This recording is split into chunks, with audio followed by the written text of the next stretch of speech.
Dad's collapsed. While I was preparing dinner, my husband Caden rushed home. What? We hurried to the hospital where his father was taken. He had suffered a subarachnoid hemorrhage.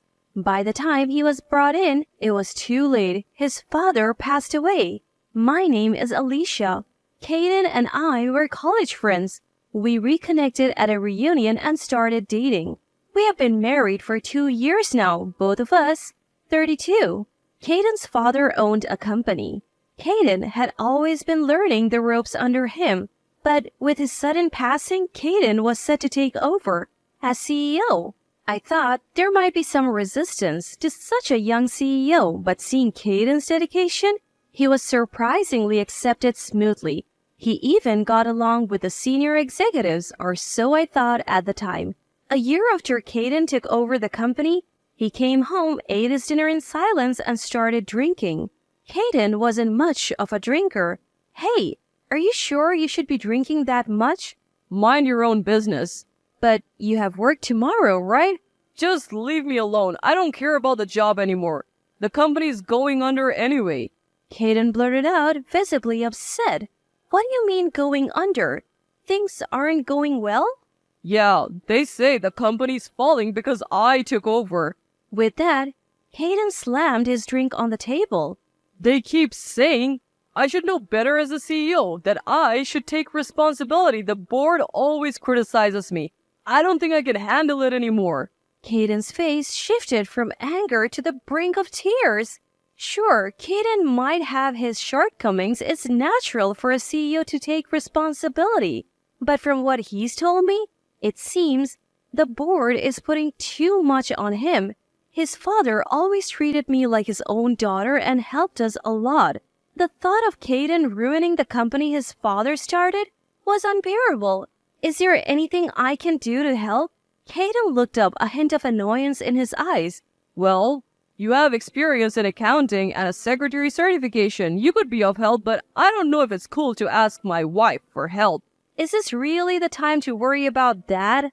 I was getting frustrated with Caden's indecisiveness and snapped at him. Your father trained you to take over, right? And you're okay with ruining it in just a year? That seemed to light a fire in Caden. We vowed to work together to turn the company around. I decided to quit my job and support Caden as his secretary. Once I started working there, I noticed a significant gap between the older, long-standing employees and the younger ones. Despite the world moving towards digitalization, the older employees were stuck in their ways, leading to inefficiencies and extra costs. When I tried to implement changes, they resisted fiercely, but I stood my ground. But I said, if you can't adapt, you're welcome to resign. I was met with glares, but saving the company was the priority. The reforms Caden and I initiated started to show positive results. The older employees, though initially resistant, began to adapt, learning from the younger ones. As the company's atmosphere improved, so did interpersonal relationships, which positively impacted other areas of the business.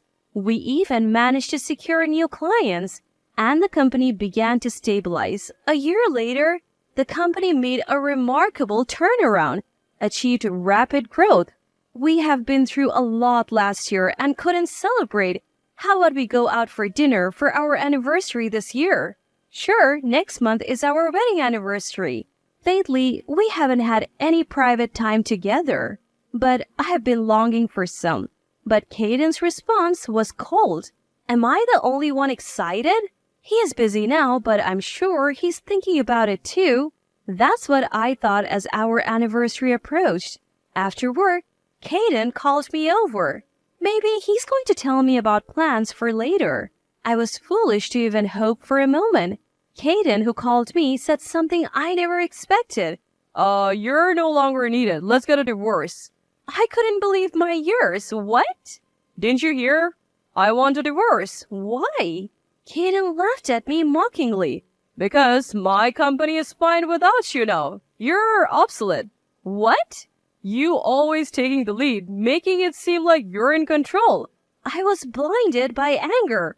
So you can quit, finish the handover by the end of the month, stamp this, and you can leave the house too. He then produced a pre-filled divorce application. Is he serious? At that moment, I still felt sad. But in the next moment, that feeling vanished. My new secretary is already decided. Ariel, come in. The door to the CEO's office opened and a woman in her mid-20s entered. This is your wife? I thought she would be prettier, she rudely commented. Who is this woman? My replacement as the CEO's secretary? Right, Ariel is way better, so I'm not motivated with you. With Ariel as my secretary, I think I can do better. For some reason, the two started getting close. Oh, I see what's going on. I reached my breaking point. Is she a competent secretary? Yeah, and as you can see, she's beautiful. If I take her around, our clients will be more lenient. Plus, what's important is my motivation as a CEO. Just her looks? I couldn't help but speak my mind. Kaden was furious. That's not the only reason. She's also excellent as a secretary. Oh, okay. Then let's switch secretaries. I'll quit today, I said, snatching the divorce application and leaving the CEO's office. I must have looked really upset on my way out. A young office worker approached me. Alicia, what happened? She asked timidly. I thought it would be rude to leave without telling anyone, so I told the young workers who were still there about what happened. What's gotten into the CEO? This company was saved thanks to you, Alicia. The employees sympathized with me, but I didn't care about Kaden anymore. Then, one employee hesitated and spoke up. Could the woman I saw with the CEO the other day be...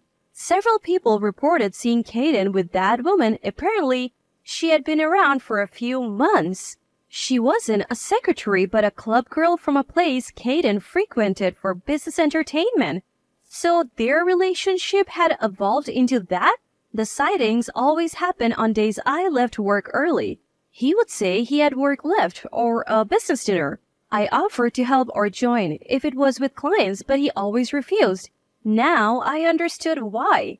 Some employees had considered telling me but didn't want to hurt me with mere suspicions. They decided to wait for concrete evidence, although they tried to persuade me to stay. I couldn't. After all, Kaden was still the CEO. I said my goodbyes. Most of the executives had gone home, but a few remained in a conference room. I knocked on the door. When they opened, they looked flustered. I noticed some documents but ignored them. I've decided to leave the company. Please take care of things from now on. They simply thanked me for my hard work, so I left. The next day, I quickly found a new place and moved out while Kaden was away. I filed the divorce papers and took a deep breath. What had my life become? I visited my father-in-law's grave thinking it was the end. That's when I finally cried. But I believed I had managed to save his company. It wouldn't go bankrupt unless something drastic happened. A month after divorcing Kaden, some younger employees contacted me. The new secretary was always by Kaden's side but barely worked. She was disrespectful to other employees and had no redeeming qualities besides her looks. They begged me to return, but I declined. Then an idea struck me. With the skills I had gained over the past year, I could start my own business. I began studying and fundraising for my startup. 3 months later, I launched a new company with one of the workers from Kaden's firm. Other employees soon joined us. Although we weren't stable yet, most were willing to take the risk. We owe our jobs to you, Alicia. We want to help. I'm here because I want to follow you, not the company. So I decided to work hard with everyone. Around that time, Kaden contacted me. You're poaching my employees. Really? Your company's in trouble again? I laughed at the once condescending Kaden. That's because you're poaching my employees. You are the one who's been using my credit card even after our divorce. You'll pay for that. What? That's my card. Busy now. Don't contact me again. I hung up and called my lawyer. Soon Kaden was served with a lawsuit for compensation due to the divorce. A week later, he visited my office. You are the CEO now? You owe it all to me. What? What do you want now? I'm busy, so make it quick, I said, clearly annoyed. Kaden then pulled out some documents for a lawyer. What's this all about? It's a compensation claim for your affair during our divorce proceedings, plus the credit card bills you racked up after our divorce. It's only fair. You easily agreed to the divorce and now you're suddenly claiming compensation? Didn't you know? Compensation claims from divorce proceedings are valid for 3 years after the divorce. You brought the divorce papers and even brought along your affair partner, Ariel. I thought you would expect a claim. Caden's face turned pale, seemingly unaware of this. Everyone at the office gave me evidence of your affair. On days I left early, you always seemed restless, unlike me who never suspected a thing. They noticed. They followed you and took photos. The dates on those photos are from before our divorce. Caden looked even paler, but I didn't hold back. And the credit card? You used my family card on dates with her at restaurants, bars, and more. How could you use a traceable card for your affairs? I sighed in disbelief. Suddenly, Caden's demeanor changed. I'm sorry, I truly am. Now you apologize? Actually, my company is on the brink of bankruptcy. Our clients are leaving, and I can't afford the compensation. I need your help.